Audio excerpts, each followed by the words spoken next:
Good morning વિદ્યાર્થી મિત્રો. હવે આજનો આપણો ટોપિક છે મિત્રો આણ્વીય નિદાન, મોલિક્યુલર ડાયગ્નોસિસ. હવે અહીંયા મિત્રો આપણો જે ટોપિક જે ખરો એ ખરેખર ખૂબ અગત્યનો છે, પણ ખાસ ડાયગ્નોસિસ મતલબ કે નિદાન કરવા માટેની એક બેટર પદ્ધતિ છે એવું આપણે કહી શકીએ છીએ. હવે નોર્મલી થાય છે શું કે જ્યારે કોઈ વ્યક્તિને કોઈ ભયંકર રોગ લાગુ પડી ગયો હોય છે તો શરૂઆતના સ્ટેજમાં તો એને ખબર બી નથી પડતી, બરાબર. પણ જ્યારે એ વ્યક્તિ જ્યારે અમુક બીજા ત્રીજા ચોથા સ્ટેજમાં મતલબ કે જે એ પ્રમાણે ડિઝીઝના અસર પ્રમાણે આગળના સ્ટેજીસની અંદર જ્યારે પહોંચી જાય છે ત્યારે એના લક્ષણો અભિવ્યક્ત થવા લાગતા હોય છે. અને એવા સમયે પછી ડૉક્ટર યુરિન ટેસ્ટ કે બ્લડ ટેસ્ટ કે નોર્મલ જે પરંપરાગત જે સિસ્ટમ આપણી વપરાતી આવી છે, બરાબર, એનો ઉપયોગ કરી અને જે તે રોગને ડાયગ્નોસિસ તો કરે છે, નિદાન તો કરે છે, પણ શું એ સમયે એ રોગના ઉપચાર માટે આપણે સક્ષમ હોઈએ છીએ ખરા? બરાબર કે નહીં? કારણ કે એ વ્યક્તિમાં રોગ વ્યાપ્તિ મતલબ એ રોગ એટલા મોટા પાયે પ્રસરી ગયો હોય છે. જેમ કે હાલના સમયનો એક ભયંકર રોગ છે મિત્રો કેન્સર, બરાબર. કેન્સર જેની શરૂઆત ઘણા સમય પહેલા થઈ ગઈ હોય, ખબર ક્યારે પડે કે જ્યારે પ્રોબ્લેમ ક્રિએટ થવા લાગે એટલે આપણે એને ટેસ્ટ બધા કરાવતા હોઈએ છીએ, બરાબર. બ્લડ ટેસ્ટ છે કે જે ભાગમાં ખાસ કરીને પેશીને થોડે કલેક્ટ કરી અને એનો અભ્યાસ કરવામાં આવે છે. તો બધી અલગ અલગ પદ્ધતિઓ અને નિદાન પણ થઈ જાય છે, પણ એ વ્યક્તિમાં એ રોગ ખૂબ જ ત્રીજા ચોથા સ્ટેજમાં પહોંચી ગયો હોય છે કે જેનું ત્યાર પછી આપણે એમ કહી શકીએ કે એનું કંટ્રોલમાં કરવું એ ડોક્ટર્સ કે મેડિકલના હાથમાં રહેતું નથી, બરાબર. પરંતુ જો આપણે આવા રોગકારકો, ચાહે વાયરસ હોય જેમ કે HIV વાયરસ છે, કેન્સર માટેનો ઓન્કોઝિન વાયરસ છે, કે જો આવા વાયરસ હોય મિત્રો, મોટાભાગે આ વાયરસમાં જનીન દ્રવ્ય તરીકે RNA હોય છે, આપણી અંદર જનીન દ્રવ્ય તરીકે DNA હોય છે, અને એક પ્રોટીન.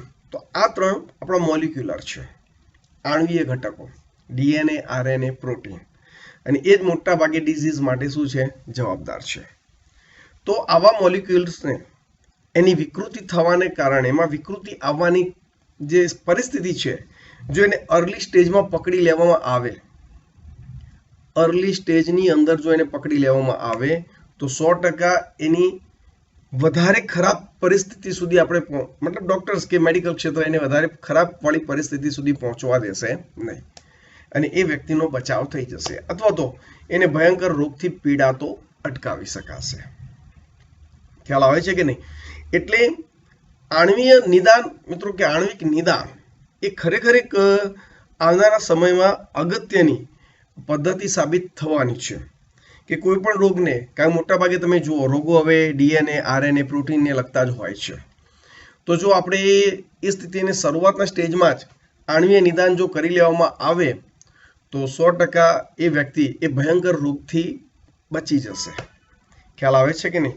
તો એના માટે મિત્રો ત્રણ પદ્ધતિઓનો અહીંયા ઉલ્લેખ કરેલો છે. રિકોમ્બિનન્ટ DNA, બરાબર, જેની અંદર મિત્રો પ્રોબ્સનો પણ ઉપયોગ કરવામાં આવે છે, પોલિમરાઇઝ ચેઇન રિએક્શન, અને યસ એન્ઝાઇમ લિંક્ડ ઇમ્યુનોસોર્બન્ટ એસે, ELISA, બરાબર. તો આ બધી એક પદ્ધતિઓ છે કે જેના દ્વારા આણ્વીય નિદાન શક્ય બન્યું છે. ચલો, ક્લિયર છે? તો દરેક પોઈન્ટને આપણે NCERTના વાક્ય રચના સાથે જોતા જઈએ છીએ અને આપણે એને સમજવાનો પ્રયત્ન કરીએ છીએ. ઓકે, NCERT સાથે જોઈએ મિત્રો. તમે જાણો છો કે રોગની અસરકારક સારવાર માટે તેનું પ્રારંભિક નિદાન અને તેની દેહધર્મ વિદ્યા, બરાબર, પેથોફિઝિયોલોજીને સમજવી અતિ આવશ્યક છે. ઉપચાર નિદાનની પરંપરાગત પદ્ધતિઓ સીરમ અને મૂત્ર વિશ્લેષણનો ઉપયોગ કરીને પ્રારંભિક નિદાન મેળવવું શક્ય નથી, બરાબર. ઓકે, સીરમ છે કે જેમાંથી આપણે ઘણા રોગો ડાયગ્નોસિસ કરતા હોઈએ છીએ, જેમ કે ડાયાબિટીસ બી એ રીતે જ ડાયગ્નોસિસ થાય છે મિત્રો.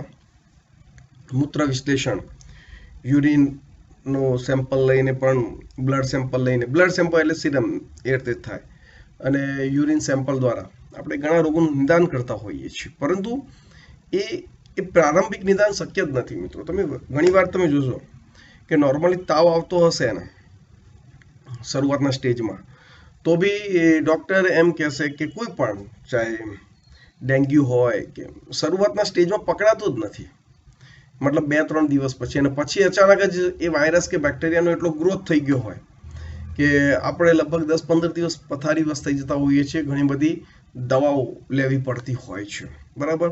પણ જો અર્લી સ્ટેજમાં મતલબ 24 કલાકમાં જ ખબર પડી જાય કે તમને આ જ છે, તો 100% એની સામે આપણે ઝડપથી એક્શન લઈ શકીએ છીએ, એ વાયરસ સામે, બેક્ટેરિયા સામે, બરાબર. તો અહીંયા એ વાત ચાલે છે કે જે 24 કલાક 48 કલાકની અંદર 24 શરૂઆતના સ્ટેજમાં જ ખબર પડી જાય તો 100% એ પ્રોબ્લેમ સોલ્વ થઈ શકે છે.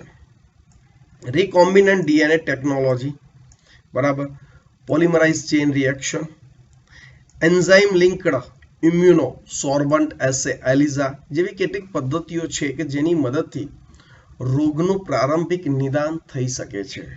મતલબ કે આ એવી પદ્ધતિઓ છે, જે નવી લેટેસ્ટ પદ્ધતિઓ છે કે જે કોઈ પણ રોગને, બરાબર, એને પ્રારંભિક સ્ટેજમાં જ આપણે શું કરી શકીએ, પકડી શકીએ છીએ. ચલો, ક્લિયર છે, ખ્યાલ આવી ગયો ને. આગળ વાત કરીએ મિત્રો, રોગકારકો બેક્ટેરિયા વાયરસની હાજરીને સામાન્ય રીતે ત્યારે જ જાણ થાય છે કે જ્યારે તેના દ્વારા ઉત્પન્ન થતા રોગોના લક્ષણો જોવા મળે, બરાબર ને. આપણા શરીરમાં કોઈ રોગકારક છે જેના કારણે આપણે ડિસ્ટર્બ થઈ રહ્યા છીએ, એની આપણને ક્યારે ખબર પડે, જ્યારે એના કારણે લક્ષણો આપણને અનુભવવા લાગીએ છીએ, લક્ષણો બહાર દેખાવા લાગીએ છીએ, ત્યારે જ એ રોગ વિશે આપણને પ્રોપર અનુભવ થતો જોવા મળે છે, અથવા રોગકારક વિશે. તે સમય સુધી રોગકારકની સંખ્યા શરીરમાં પહેલાથી ઘણી થઈ ચૂકી હોય છે. વાક્ય રચના થોડો પ્રોબ્લેમ છે, પણ આપણે એમ કહી શકીએ કે આપણે એ રોગકારકની સંખ્યા ઓળખીએ પહેલા તો ઘણી બધી વધી ગઈ હોય છે. જ્યારે બહુ ઓછી સંખ્યામાં બેક્ટેરિયા અથવા વાયરસ એ સમય કે જ્યારે રોગના ચિહ્નો સ્પષ્ટ દેખાતા ન હોય, બરાબર, ત્યારે તેની ઓળખ પીસીઆરની મદદથી તેના ન્યુક્લિક એસિડના પ્રવર્ધન એમ્પ્લિફિકેશન દ્વારા કરી શકીએ છીએ. કારણ કે કોઈ પણ વાયરસ કે બેક્ટેરિયા જ્યારે શરૂઆતના સ્ટેજમાં હોય તો એનો ડીએનએ કે આરએનએ બહુ નોમિનલ સંખ્યામાં હશે, બરાબર. તો એને નોર્મલ સીરમ ટેસ્ટ કે યુરિન ટેસ્ટ દ્વારા તો ખબર પડી શકતી નથી. પણ આપણે યાદ છે મિત્રો પીસીઆર પદ્ધતિ, કે ભાઈ આવું કોઈ સેમ્પલ મળી જાય, બરાબર, તો એની અંદર વિનૈસર્ગીકૃત હતું, તાપમાન શીતન હતું અને વિસ્તૃતીકરણ હતું. આ જે સ્ટેપ હતા એના દ્વારા આપણે એની સંખ્યા ઘણી બધી એક સમય ઝડપથી વધારી શકીએ છીએ, પ્રવર્ધન કરી શકીએ છીએ, અને એનાથી ડાયગ્નોસિસ કરી શકીએ છીએ તરત જ. પછી તો જ્યારે મોટી સંખ્યામાં આવે કોઈ બી વાયરસ બેક્ટેરિયા, જ્યારે આપણા શરીરમાં મોટી સંખ્યામાં હોય ત્યારે તો તરત જ ડાયગ્નોસિસ થઈ જાય છે, બરાબર.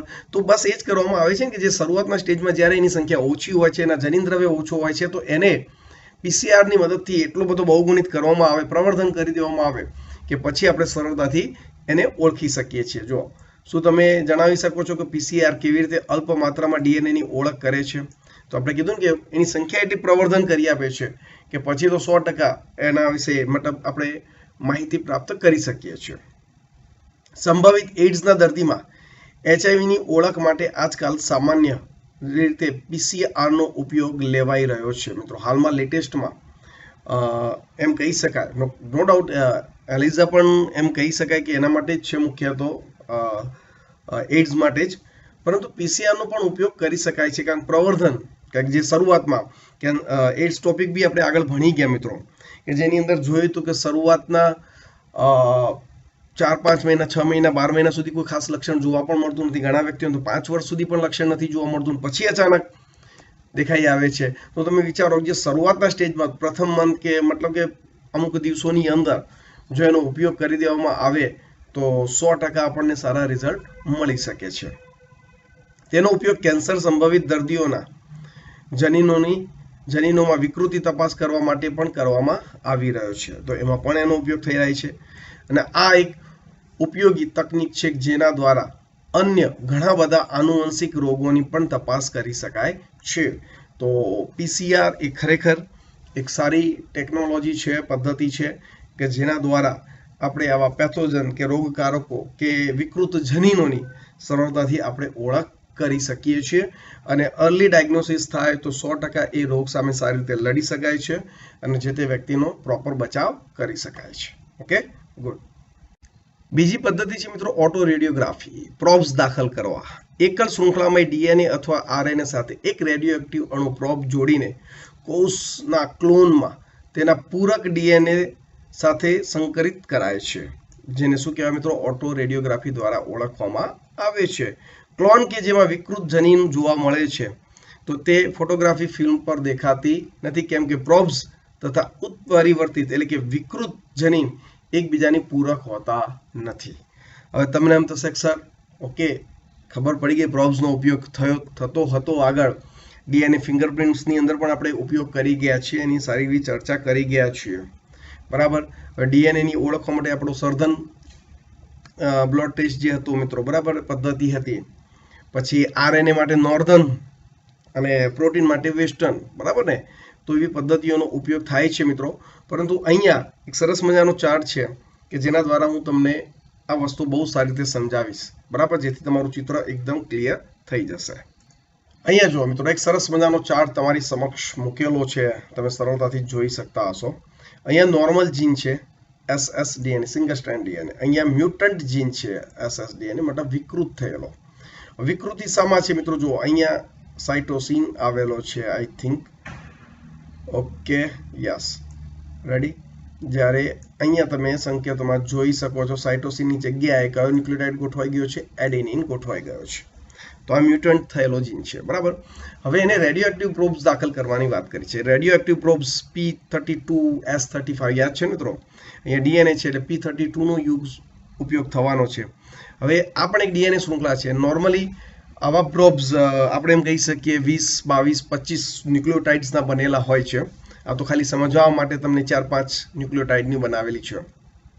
તો સીધી વસ્તુ છે, આપણો નોર્મલ જીન હશે તો ત્યાં તમારો પ્રોબ્સ સરળતાથી, કારણ કે સિંગલ સ્ટ્રેન્ડ ડીએનએ છે તો એની સામે એ માધ્યમમાં જઈને આ પ્રોબ્સ સરળતાથી જોડાઈ જશે અને રેડિયોગ્રાફી દ્વારા આપણે સરળતાથી એને જોઈ શકીએ છીએ, કારણ કે રેડિયોએક્ટિવ પ્રોબ્સ તો શાઇનિંગ મારવાના છે, બરાબર. તો થશે શું મિત્રો? જુઓ, આ નોર્મલ ડીએનએ તો એટલે આ તરત જ એની સામેની શૃંખલા જુઓ. ગ્વાનિન સામે સાઇટોસિન, સાઇટોસિન સામે ગ્વાનિન, થાઇમિન સામે એડેનિન, એડેનિન સામે થાઇમિન, એડેનિન સામે થાઇમિન, એની સામે આવીને સરળતાથી ગોઠવાઈ ગયું, બરાબર. એટલે positive appear on photography film, normal gene છે, સરળતાથી દેખાઈ ગયું, બરાબર. હવે આ બાજુ હવે તમે રેડિયોએક્ટિવ પ્રોબ્સ એના જ ક્રમ સાથે દાખલ કર્યો છે, પણ જો તમારો જનીન મ્યુટન્ટ મતલબ કે વિકૃત પામેલો છે, કોઈ ન્યુક્લિયોટાઇડ ક્રમ ચેન્જ થઈ ગયો છે, તો તમારો એ પ્રોબ્સ ત્યાં આવીને ગોઠવાઈ શકશે નહીં. એટલે negative not appear on photography film, hybridization not done. અહીંયા હાઇબ્રિડાઇઝેશન ડન થઈ ગયું હતું, બરાબર, જ્યારે અહીંયા ડન થતું નથી, બરાબર. એનો મતલબ તમારા શરીરમાં એ કોષની અંદર એ જનીન કેવો છે? વિકૃત છે, એવું અહીંયા ઓટો રેડિયોગ્રાફી પદ્ધતિ દ્વારા સાબિત કરી શકાય છે, બરાબર કે નહીં મિત્રો? ખ્યાલ આવ્યો? હવે આ જ પદ્ધતિમાં આપણે એવું પણ કરી શકીએ કે સિંગલ સ્ટ્રેન્ડ ડીએનએ છે, એની અંદર single strand DNA radioactive probes સમાંતર જ બધા પ્રોબ્સ દાખલ કરીએ, બરાબર. તો સીધી વસ્તુ છે કે જે બધે જ જોડાઈ જશે નોર્મલી, પણ જે વિકૃત જનીન હશે ત્યાં એનો પ્રોબ્સ જોડાશે ને, કારણ ક્રમ બદલાઈ ગયો હશે, બરાબર. આ એવી જ પદ્ધતિ થઈ, પણ અહીંયા એક સિંગલનો ઉલ્લેખ કર્યો છે, બરાબર. તો એ રીતે સરળતાથી આપણે આવા વિકૃત જનીનને ઓળખી શકીએ છીએ શરૂઆતના સ્ટેજમાં, અર્લી સ્ટેજમાં, જેનાથી શરૂઆતથી જો ઉપચાર મળે તો 100% આપણને સારું રિઝલ્ટ પ્રાપ્ત થઈ શકે છે. હવે ત્રીજું છે મિત્રો એન્ઝાઇમ લિંક્ડ ઇમ્યુનોસોર્બન્ટ એસે. એન્ટીજન એન્ટીબોડી પારસ્પરિક ક્રિયાઓના સિદ્ધાંત પર કામ કરે છે. મતલબ કે સીધી વસ્તુ છે મિત્રો, આપણા અંદર કોઈ એન્ટીજન, કોઈ પેથોજન દાખલ થાય તો એની સામે લડવા માટે આપણા શરીરની અંદર શું ડેવલપ થવા લાગે છે? એન્ટીબોડી ડેવલપ થવા લાગે છે. શું ડેવલપ થવા લાગે છે મિત્રો? એન્ટીબોડી, બરાબર. હવે એન્ટીજન્સ જે મોટા ભાગે પ્રોટીન્સ, ગ્લાયકોપ્રોટીન્સના બનેલા હોય છે, બરાબર. તો એની સામે એન્ટીબોડી શું થાય? સક્રિય થતા હોય છે. તો એ એન્ટીબોડી જે સક્રિયતા ગુણધર્મને આધારે પણ આપણે સરળતાથી પકડી શકીએ કે ભાઈ કયા પ્રકારનો એ એન્ટીજન્સ છે કે રોગકારક છે. બરાબર, જો એ જ કહે છે કે ભાઈ એન્ટીજન્સ પ્રોટીન્સ કે ગ્લાયકોપ્રોટીન્સ વગેરેની હાજરી દ્વારા અથવા રોગકારકોના વિરુદ્ધ સંશ્લેષિત એન્ટીબોડી દ્વારા રોગકારકો દ્વારા ઉત્પન્ન થતા સંક્રમણની ચકાસણી કરવામાં આવે છે. એટલે એની અંદર પણ એવું જ હોય છે મિત્રો. અહીંયા તમે જો મેં વાયાકાર જેવી રચના આપણા એન્ટીબોડીની સ્ટ્રક્ચર, બરાબર. હવે એક કલ્ચર માધ્યમની અંદર પહેલાથી જ આપણે એન્ટીબોડી રાખી દીધા છે. હવે એની અંદર તમે યુરિન અથવા બ્લડ સેમ્પલ નાખો છો તો જો એની અંદર એન્ટીજન હશે અને એ જ પ્રકારના એન્ટીબોડી હશે તો એકબીજા સાથે સંક્રમિત થશે, જોડાઈ જશે, બરાબર. તો એક જોડાણ જે દર્શાવે છે કે ભાઈ હા કે જો આ ચોક્કસ પ્રકારના એન્ટીબોડી સાથે એન્ટીજન જોડાયો તો આપણે યાદ હશે મિત્રો તાળાકુંચી જેવો સંબંધ ક્રિએટ થતો જોવા મળે છે. તો સરળતાથી એને ઓળખી શકાય છે કે ભાઈ આ પ્રકારનો એન્ટીજન છે. અર્લી સ્ટેજમાં સરળતાથી એને જાણી શકાય છે, બરાબર. તો એલિઝા ટેસ્ટ બી એક ખાસ કરીને પ્રોટીન્સવાળા જે ગ્લાયકોપ્રોટીન્સવાળા જે રોગકારકો છે, બરાબર, એના ઉપચારમાં એ ખૂબ જ ફાયદાકારક સાબિત થઈ શકે છે. ચલો, ક્લિયર છે વિદ્યાર્થી મિત્રો? ખ્યાલ આવી ગયો અહીંયા સુધી? રેડી ને? તો આ હતો આજનો આપણો ટોપિક, આણ્વીય નિદાન, મોલિક્યુલર ડાયગ્નોસિસ. આશા રાખું કે દરેક વિદ્યાર્થીઓને ટોપિક ક્લિયર થઈ જ ગયો હશે, બરાબર. અને પણ અત્યાર સુધીના ટોપિક ખૂબ અગત્યના હતા. હવેના ટોપિક થોડા મિશ્રિત છે, ઓછા MCQ પૂછાતા હોય છે, પણ છતાંય આપણે એને પર્ટિક્યુલર વ્યવસ્થિત તૈયાર કરીશું, બરાબર. તો પ્લીઝ એને પરફેક્ટ તૈયાર કરી નાખજો. Okay, good.